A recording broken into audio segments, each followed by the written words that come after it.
আচ্ছা, এবারে এই ধরুন রুটি ব্যাপারটার মধ্যেও তো হাত রুটি, পাও রুটি আছে। এবার আমরা যদি এটা মানে আমার সাজেশনটা দেওয়ার আগে একটু যদি ওয়ার্লড এর ফুড হ্যাবিট টা দেখি, ধরুন ইস্ট এশিয়া মানে ভিয়েতনাম, চীন, থাইল্যান্ড এখানে কিন্তু ওরা ভাতই খায়। ওখানে অত হাত রুটি-টুটি তৈরিই হয় না। স্টিকি রাইস খায় ওরা। মানে রাইসটা এমনভাবে তৈরি করে যে ওটা পুরো আঠা-আঠা, যেটা আমরা বলি যে ভাত ফেটে গেছে, চাল ফেটে গেছে বলি, সেভাবেই ভাত বানিয়ে ওরা খায়। মানে আতপ চালের। ওখানে ওরাই খাচ্ছে এবং কোথাও প্রমাণ হয়নি যে ওরা প্রচন্ড ওবিস বা ওদের ডায়াবেটিস রেট আমাদের থেকে অনেক বেশি। চীন, থাইল্যান্ড, ভিয়েতনাম, কম্বোডিয়া, মায়ানমার সবই তাই।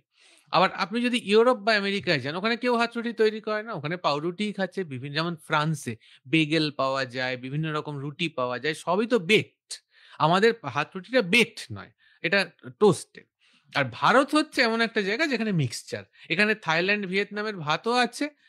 যেমন ওয়েস্ট বেঙ্গল বা বিহার, আসাম, উড়িষ্যা। আবার নর্থ ইন্ডিয়াতে গেলে মিডল ইস্টের রুটি ভালোভাবেই এসছে। এছাড়া পাউরুটিও আছে, সব রকমই আছে। সুতরাং আমাদের ইন্ডিয়ার রেসপেক্ট এ কিন্তু ফুড হ্যাবিট টা হাইলি মিক্সড। কেউ বলবেন আমি ৩ বেলা ভাত খাই। আর কেউ বলবেন নর্থ ইন্ডিয়া বিশেষ করে হিমালয়ের দিকে যারা থাকে তারা হয়তো রুটি খেয়েই থাকে। কোনটাই খারাপ না। যেটা আসল ইম্পোর্টেন্ট কথা সেটা হলো অ্যামাউন্ট। কেউ যদি রুটি খায় এবং রুটি যদি দিনে ৩ বার করে ৩-৪ টে করে ১২ টা রুটি খায়, তারও ডায়াবেটিস হতে পারে।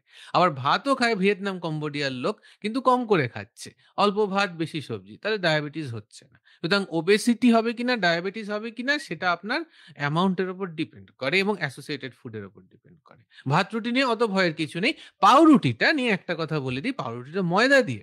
এবার ময়দা এবং চিনি দুটোই কিন্তু ডায়াবেটিসে খারাপ। আমরা ডায়াবেটিসে আসবো। সুতরাং যাদের ডায়াবেটিস আছে আমরা বলি আপনারা হাত রুটি খান। পাউরুটি অত প্রেফার না করলেই ভালো।